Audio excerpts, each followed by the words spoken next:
அதாவது ஒரு நதி ஒரு இடத்துலேருந்து அப்படியே புறப்பட்டு வரும் அதனுடைய ஒரு ஓன் பாதையில், இல்லைங்களா?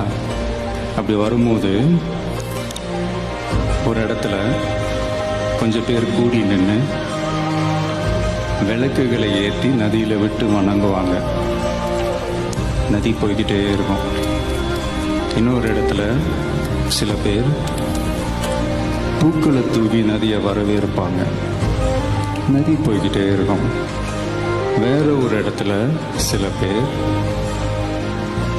நம்மளை பிடிக்காத சில பேர் நதியில கல்லெறிஞ்சு விளையாடுவாங்க. நதி பாட்டுக்கு போயிட்டே இருக்கும். அந்த நதி மாதிரி தாங்க நம்ம வாழ்க்கையிலையும் நம்மளை வணங்குறவங்களும் இருப்பாங்க, நம்மளை வரவேற்கிறவங்களும் இருப்பாங்க, நம்மளை எதிர்க்கிறவங்களும் இருப்பாங்க.